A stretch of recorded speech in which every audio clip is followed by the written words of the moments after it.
Hello बच्चों, इस video में हम ग्रिड पेपर के उपयोग से क्षेत्रफल एरिया का अनुमान लगाना सीखेंगे।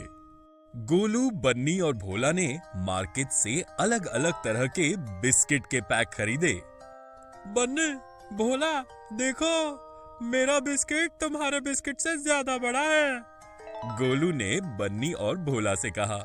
नहीं, मेरा बिस्किट तुम दोनों के बिस्किट से ज्यादा बड़ा है। बन्नी ने गोलू से कहा। दोस्तों, किसका बिस्किट सबसे बड़ा है, इसका पता हम ग्रिड पेपर के उपयोग से तुरंत लगा सकते हैं। भोला ने कहा।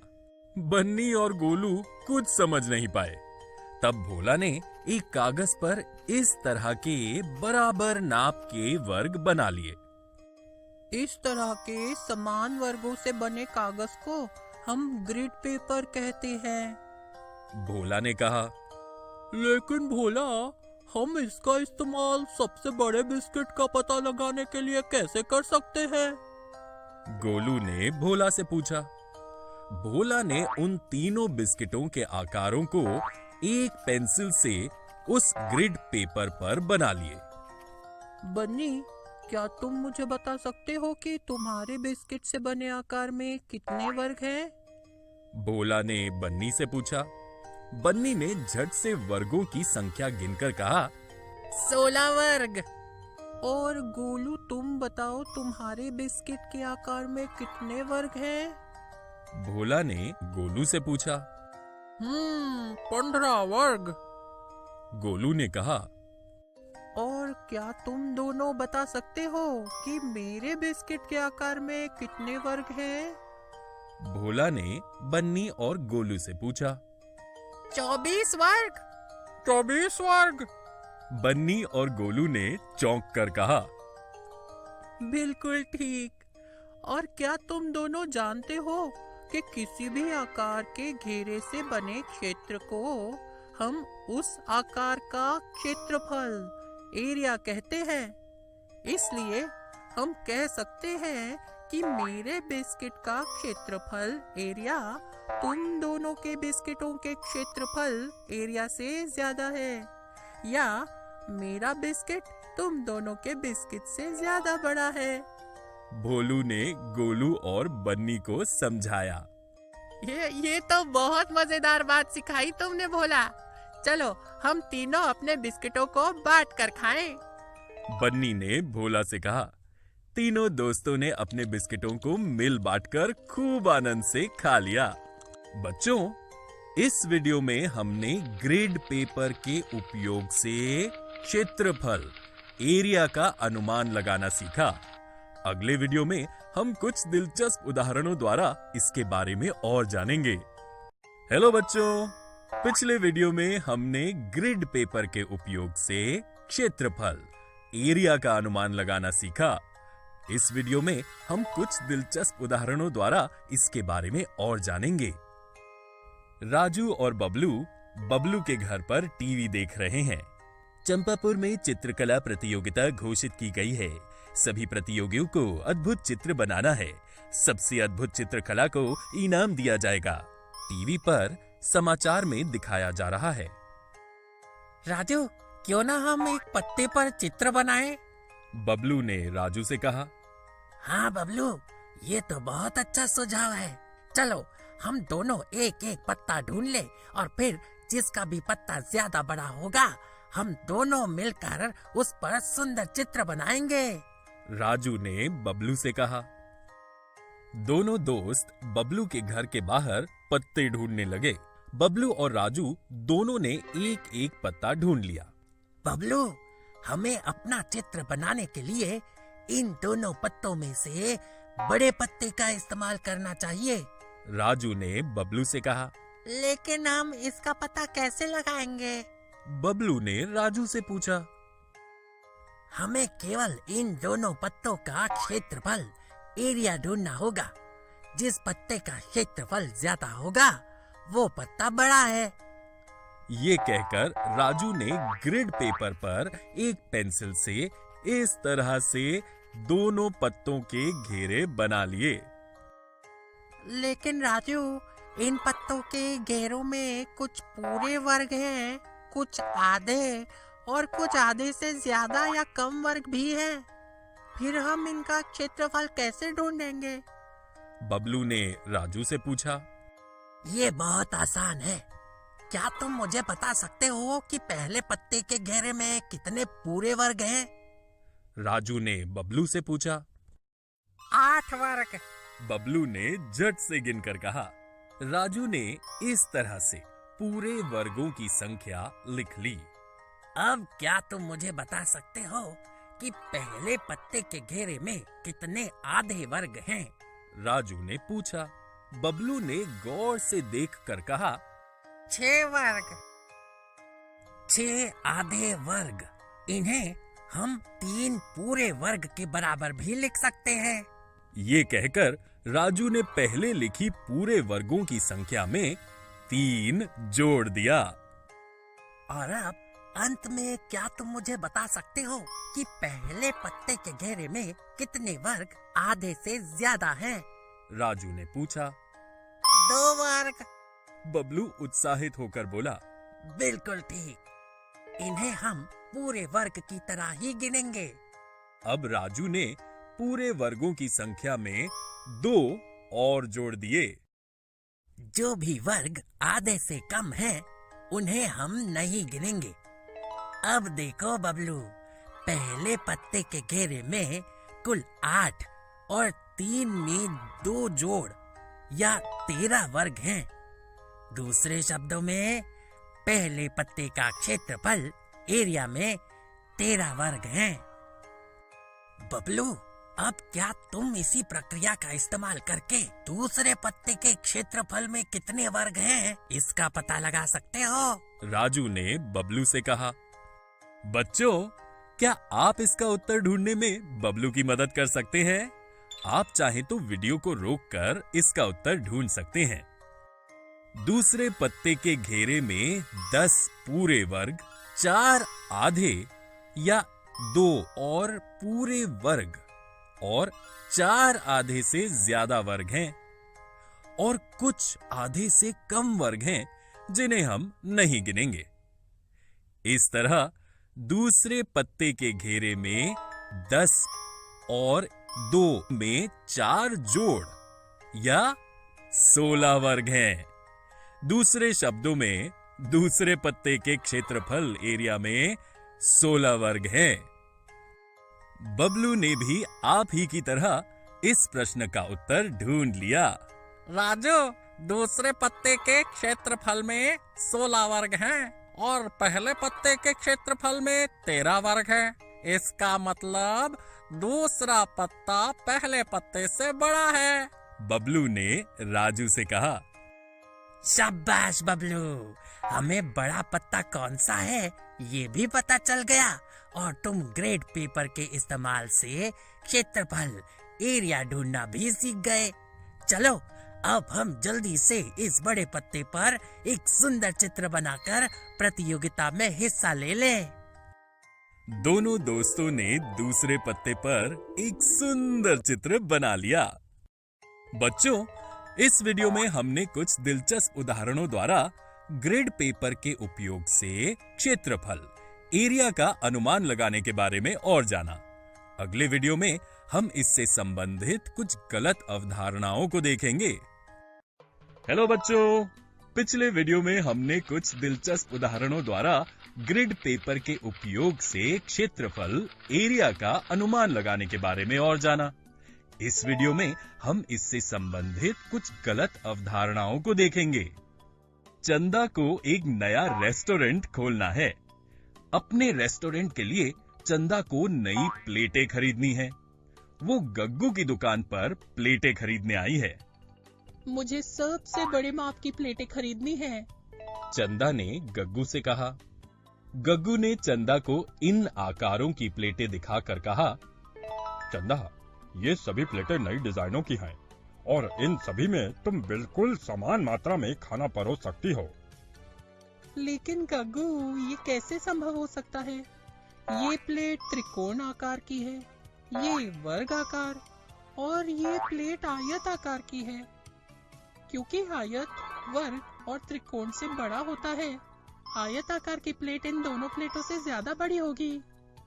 चंदा ने गग्गू से कहा। गग्गू ने हंसकर कहा, अरे नहीं चंदा, आओ मैं तुम्हें इस ग्रिड पेपर का इस्तेमाल करके बताता हूँ। ये कहकर गग्गू ने एक पेंसिल का इस्तेमाल करके उन तीनों प्लेटों के घेरे ग्रिड पेपर पर ट्रेस करके बना लिए।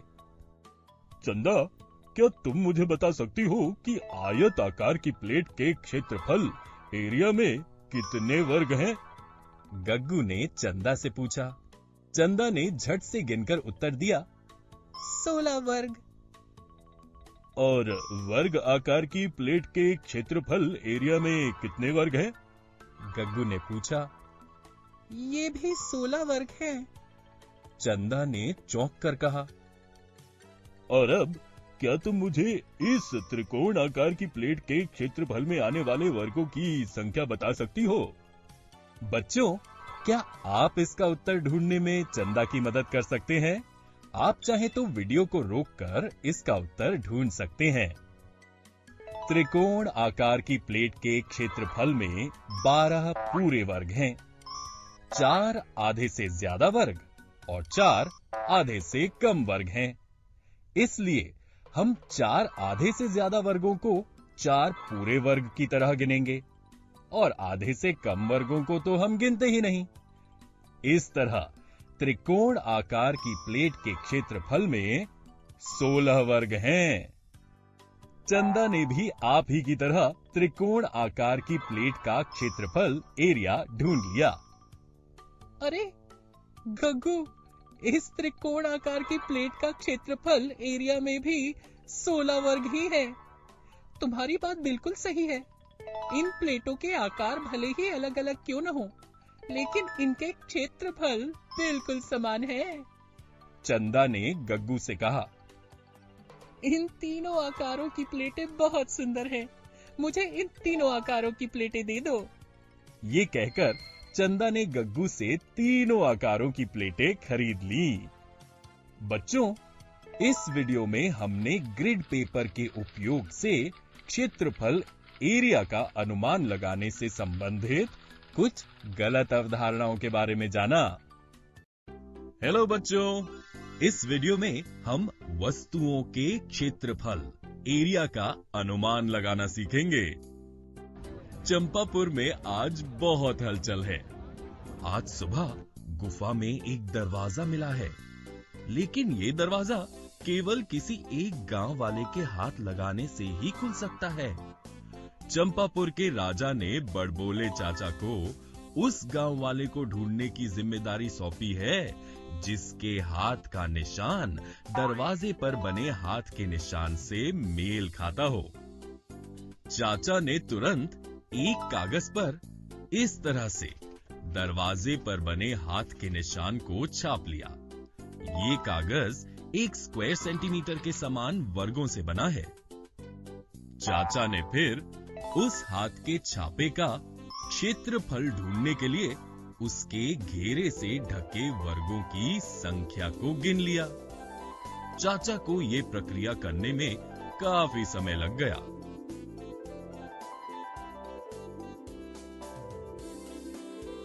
और अंत में उन्हें पता चला कि वो हाथ का छापा 130 वर्गों को ढक रहा है।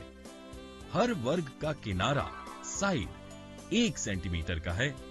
इसलिए इस हाथ के छापे का क्षेत्रफल एरिया 130 स्क्वायर सेंटीमीटर है।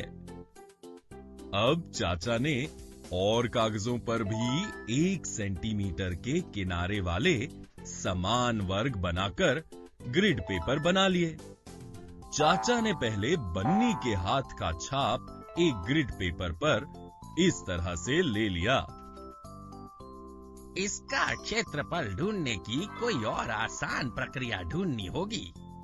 चाचा ने सोचा। चलो, मैं पहले इस आकार में जितने आयत, रेक्टेंगल और वर्ग स्क्वायर बना सकता हूँ वो बना लेता हूँ। ये कहकर चाचा ने बन्नी के हाथ के छापे में इस तरह से 3 आयत बना लिए। अब मैं पहले इस आयत के क्षेत्रफल को ढूंढ लेता हूँ। इस आयत में 7 आड़ी रेखाएं हैं और हर रेखा में 5 वर्ग हैं। इसका मतलब इस आयत में 7 गुणा 5 या 35 वर्ग हैं। इस आयत में 2 आड़ी रेखाएं हैं और हर रेखा में 3 वर्ग हैं। इसका मतलब इस आयत में 2 गुणा 3 या 6 वर्ग हैं और इस तीसरे आयत में 4 आड़ी रेखाएं हैं और हर रेखा में 2 वर्ग हैं। इसका मतलब इस आयत में 4 गुणा 2 या 8 वर्ग हैं। अब अंत में मैं बचे हुए पूरे आधे और आधे से ज्यादा वर्गों को गिन लूंगा। चाचा ने सोचा। चाचा ने इस तरह से इन संख्याओं का भी पता लगा लिया। अब कुछ आधे से कम वर्ग हैं जिन्हें हम नहीं गिनेंगे। चाचा ने कुल वर्गों की संख्या का पता लगाने के लिए इन सभी संख्याओं को जोड़ लिया। इस तरह बन्नी के हाथ के छापे में कुल 63 वर्ग हैं।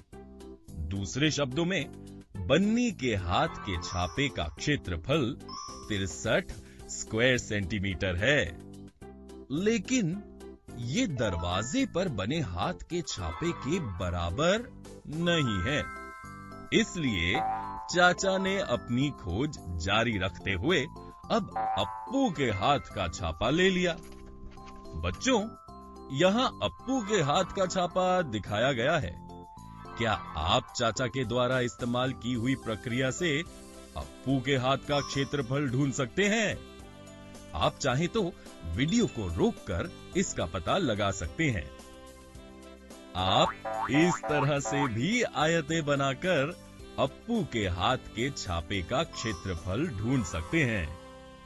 अप्पू के हाथ के छापे का क्षेत्रफल 130 स्क्वायर सेंटीमीटर है। अप्पू के हाथ का छापा गुफा के दरवाजे पर बने छापे से बिल्कुल मेल खा गया। राजा ने अप्पू से वो दरवाजा खुलवा लिया और उसे बदले में खजाने का आधा हिस्सा दे दिया। बच्चों, इस वीडियो में हमने वस्तुओं के क्षेत्रफल एरिया का अनुमान लगाना सीखा। अगले वीडियो में हेलो बच्चों, पिछले वीडियो में हमने वस्तुओं के क्षेत्रफल एरिया का अनुमान लगाना सीखा। इस वीडियो में हम कुछ दिलचस्प उदाहरणों द्वारा इसके बारे में और जानेंगे। चंपापुर में बारिश के मौसम के बाद कड़ाके की धूप निकली। चलो, मैं पापड़ बना लेती हूँ। चंदा ने सोचा। ये सोचकर चंदा ने तरह तरह के पापड़ बना लिए। मेरे पास इन 3 आकारों के पापड़ हैं। मुझे सबसे बड़े पापड़ की सबसे ज्यादा कीमत लगानी है और सबसे छोटे पापड़ की सबसे कम कीमत। लेकिन ये तीनों तो अलग अलग आकारों के हैं। फिर मैं कैसे पता लगाऊं कि इनमें से कौन से आकार के पापड़ सबसे बड़े हैं? चंदा सोच में डूब गई। तभी उसके घर अप्पू आया। चंदा ने ये प्रश्न अप्पू से पूछा। बस इतनी सी बात, ये बहुत आसान है। अप्पू ने चंदा से ये कहकर झट से एक कागज पर 1 सेंटीमीटर के किनारे वाले समान वर्ग बना लिए। तुम्हारे प्रश्न का उत्तर ढूंढने के लिए हमें केवल इन तीनों आकारों के पापड़ों का क्षेत्रफल एरिया ढूंढना होगा। जिस आकार के पापड़ का क्षेत्रफल एरिया सबसे ज्यादा होगा वो सबसे बड़ा है। अप्पू ने चंदा से कहा। फिर अप्पू ने एक पेंसिल से कागज पर उन तीनों आकारों के पापड़ों का घेरा बना लिया। चलो, पहले हम इस आकार के पापड़ का क्षेत्रफल ढूंढते हैं। मैं यहाँ पहले इस आकार में ये आयत बना लेता हूँ ताकि मुझे इसका क्षेत्रफल ढूंढने में आसानी हो। अप्पू ने ये कहकर पहले पापड़ के आकार में इस तरह से आयत बना लिए।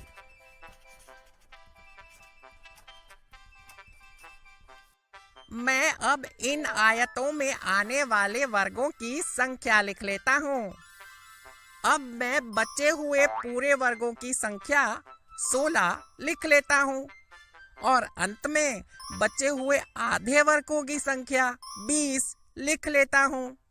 लेकिन ये 20 आधे वर्ग तो 10 पूरे वर्गों के बराबर है। अब ये बहुत आसान है।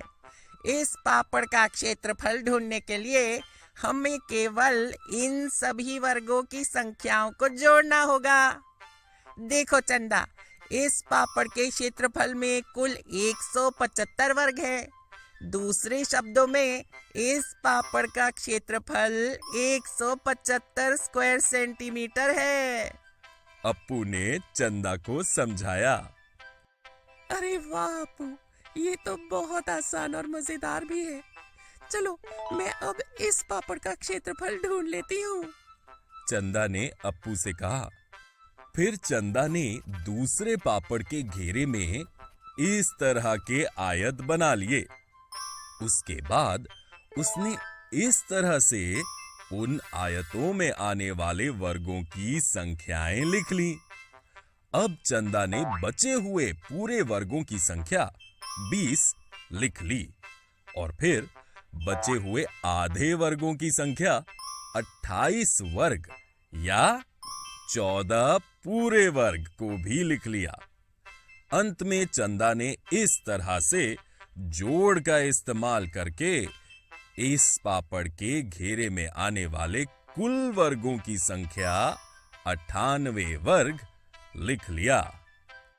अप्पू, इस पापड़ का क्षेत्रफल 98 स्क्वायर सेंटीमीटर है। चंदा ने उत्साहित होकर कहा। अब हमें केवल इस आखिरी पापड़ के क्षेत्रफल का पता लगाना होगा और फिर हमें पता चल जाएगा कि इनमें से कौन सा पापड़ सबसे बड़ा है। चंदा ने अप्पू से कहा। बच्चों, क्या आप इस पापड़ का क्षेत्रफल एरिया ढूंढकर अप्पू और चंदा की मदद कर सकते हैं? आप चाहे तो वीडियो को रोककर इसका उत्तर ढूंढ सकते हैं। हम इस तरह से भी आयत और वर्ग बनाकर इस पापड़ का क्षेत्रफल ढूंढ सकते हैं। इस पापड़ का क्षेत्रफल 125 स्क्वायर सेंटीमीटर है। चंदा और अप्पू ने भी तीसरे पापड़ का क्षेत्रफल ढूंढ लिया। देखो अप्पू, पहले पापड़ का क्षेत्रफल सबसे ज्यादा है। इसका मतलब ये पापड़ सबसे बड़ा है और दूसरे पापड़ का क्षेत्रफल सबसे कम है। इसका मतलब ये पापड़ सबसे छोटा है।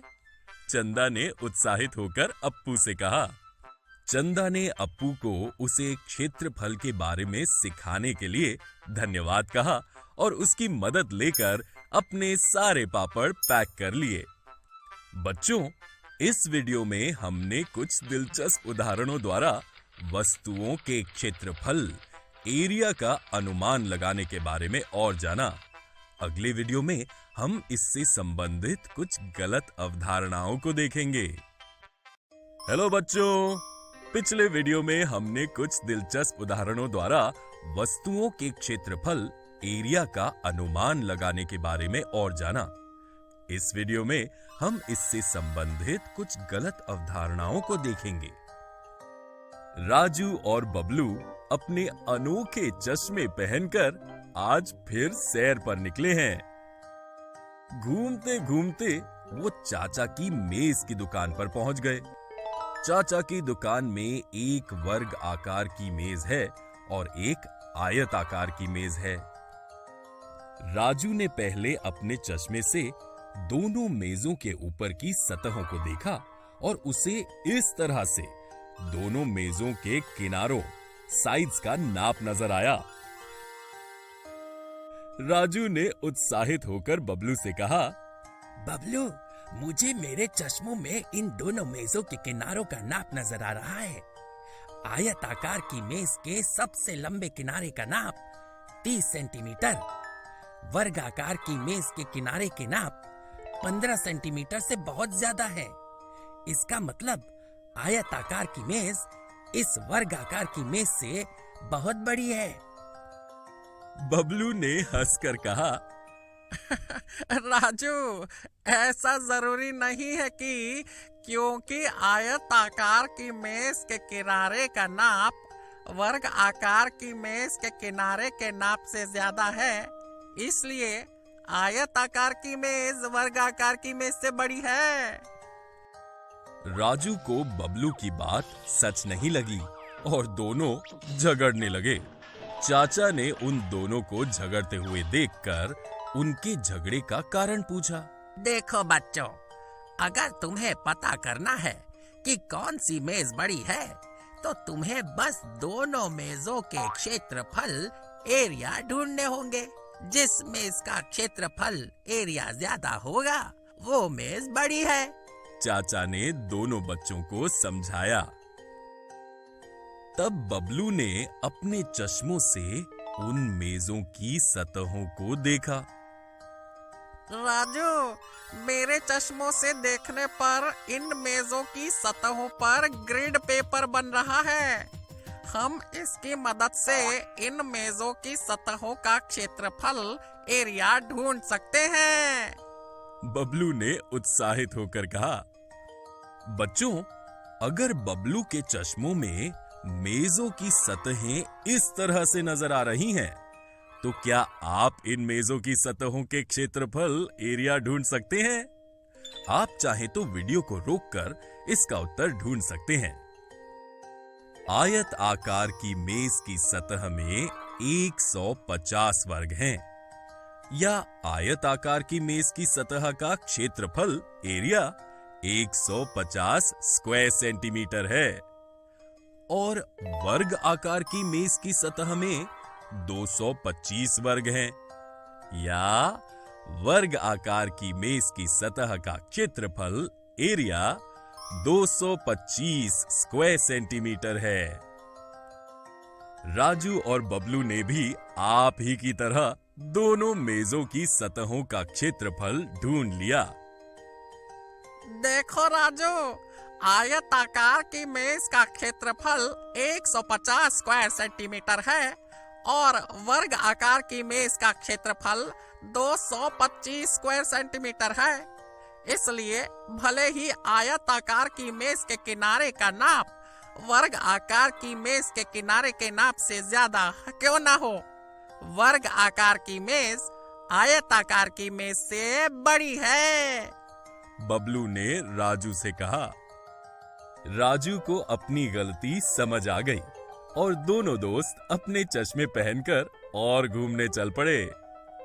बच्चों, इस वीडियो में हमने वस्तुओं के क्षेत्रफल एरिया का अनुमान लगाने से संबंधित कुछ गलत अवधारणाओं के बारे में जाना।